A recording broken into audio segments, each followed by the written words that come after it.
नमस्कार, मी प्रियंका स्वागत करते सुंदर अशा एका नवीन व्हिडिओमध्ये। आज खूप सुंदर असा मी बॅक पार्ट तुमच्यासोबत शेअर करणार आहे। तर ही डिझाईन तुम्ही शेवटपर्यंत पहा। हा गळा मार्किंग कसा करायचा हे मी डिटेल्समध्ये व्हिडिओ बनवून टाकलेला आहे। थोडे दिवस झालेत हा थोडा व्हिडिओ लेट पोस्ट करते त्यामुळं। तर तुम्ही तो नक्कीच बघून घ्या की मटका शेप कसा मार्किंग करायचा परफेक्ट येण्यासाठी। तर इथं आपण मटका गळा बनवतोय, खूप जास्त पण नाही घेतलेला, थोडासा असा मटका शेप घेतलेला आहे याचा। जसं आपल्याला कस्टमरनी सांगितलं होतं सेम त्याच प्रकारे इथं घेतलेलं आहे। तर त्यानंतर ॲज इट इज जशी मार्किंग केलेली आहे त्यावरतीच आपण इथं चेन स्टिच देऊन घेणार आहोत।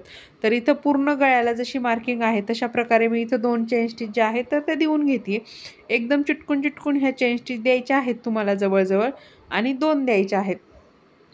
तर इथं दिसत असेल तुम्हाला मी 2 चेन स्टिच जे आहेत ना तर ते देऊन घेतलेले आहेत बरोबर। तर आता यानंतर मी हा तंगूस थ्रेड यूज केलेला आहे। अशा प्रकारे त्याला गाठ मारून घेतली आहे आणि जसं नॉर्मल आपण स्टिचला धागावरती काढतो त्याप्रमाणे काढून आता आपण इथं शुगर बीट्सनी लाईन देणार आहोत। तर इथं शुगर बीट्स टाकताना मी फक्त 2-2 शुगर बीट्स टाकते, जास्त टाकत नाही आहे। शुगर बीट्स परिसो या ब्रँडचे यूज केलेले आहेत। खाली धागा देखील तंगूस यूज केलेला आहे। तुम्हाला सगळ्या डिटेल्स मी सांगते आहे, एवढं कोणीच सांगत नाही। जितके आपले डिटेल्समध्ये व्हिडिओ असतात तितके। तर अशा प्रकारे आणि जेव्हा इथं आकार फिरतो असा तुम्हाला कुठे कोणत्याही डिझाईनला त्यावेळेस तुम्ही एक शुगर बीट्स टाकला तरीही चालेल, जेणेकरून तो शेप जो आहे ना तर तो खूप छान बसतो आणि दिसायला देखील खूप छान दिसतं। तर इथं बघू शकता आपली जी शुगर बीटची लाईन आहे तर ती पूर्ण देऊन झाली आहे। त्यानंतर इथे मी घेतलेले आहेत 4 नंबरचे मणी आणि त्यानंतर हे 4 नंबरचे मणी मी इथं टाकून घेते। तर 4 नंबरचे मणी टाकताना फक्त एक मणी टाकायचं आहे, आपल्याला जास्त मणी टाकायचे नाही आहेत। एक मणी टाकल्यानं फिनिशिंग खूप छान येते। तर त्यामुळे पूर्ण गोल गळ्याला आता आपण अशी इथं 4 नंबरच्या मण्यांची पूर्ण लाईन जी आहे तर ती अशा प्रकारे मी इथं देऊन घेते आणि ह्या ब्लाऊजचा फायनल लुक पाहायचा असेल ना तुम्हाला तर हा व्हिडिओ शेवटपर्यंत पहा। तिथं मी सगळं सांगितलेलं आहे, याचा फायनल लुक पण दाखवलेला आहे, प्राइस वगैरे किती घेतली, काय स्लीव्ज कशी बनवली सगळं सांगितलेलं आहे। त्यामुळे तुम्ही व्हिडिओ शेवटपर्यंत पहा।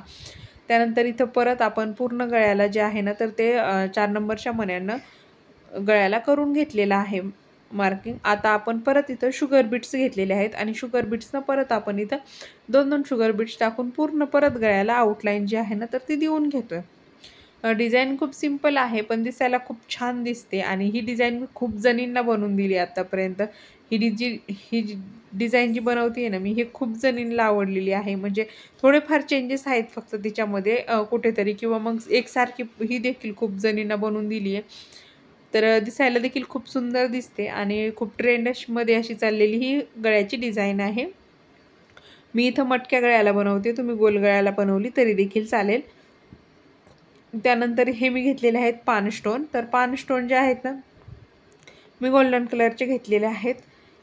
तुम्ही साडीच्या कलरचे घेतले तरी देखील चालतील आणि त्यानंतर अशा प्रकारे अर्धा इंचावरती मार्किंग करून घ्यायचं आहे आणि अर्धा इंच मार्किंग करायचं नसेल तर साधं आहे फक्त 2 शुगर बीटच्या मध्ये 2 स्टोनच्या मध्ये 2 शुगर बीटची लाईन बसून थोडं अंतर सुटेल एवढंच अंतर तुम्हाला इथं ठेवायचं आहे। अन्यथा जास्त अंतर ठेवायचं नाही, जास्त कमी पण ठेवायचं नाही आणि स्टोन आणि शुगर बीट्स या दोन्हींच्या मध्ये तुम्हाला फक्त 1 शुगर बीटची लाईन बसेल एवढंच अंतर ठेवायचं आहे, जेणेकरून त्याचा लुक जो आहे ना तर तो खरंच खूप छान येतो आणि दिसायला पण खूप सुंदर दिसतं।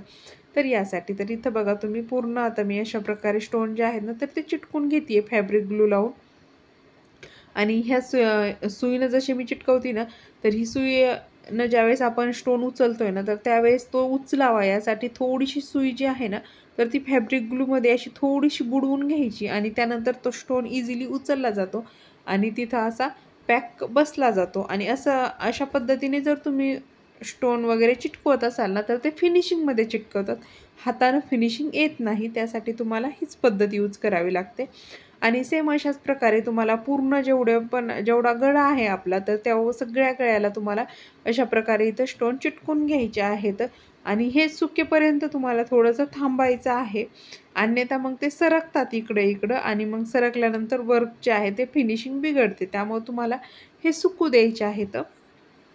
नवीन जर असाल तर परफेक्टली सुकू द्या, थोडंसं ट्रेन वगैरे म्हणजे प्रॅक्टिस वगैरे झालेली असेल तर थोडे कमी सुकू दिले तरी देखील चालतील, परंतु तुम्ही जर नवीन वर्क करत असाल ना तर नक्कीच पूर्ण सुकू द्या।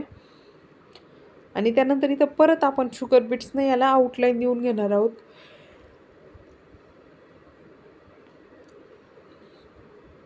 तर इथं देखील तुम्हाला 2-2 शुगर बीट्स टाकायचे आणि आता इथं जसं सेप फिरतोय ना, इथं तुम्ही एक-एकच टाकायचं आहे. इथं बरोबर व्यवस्थित असं टोक आलं पाहिजे शुगर बीट्स, ते पान शेपचं जसं टोक आहे वरती, तर तसंच इथं शुगर बीट्स देखील तुम्हाला इथं बरोबर वरती टोक घेऊन यायचं आहे.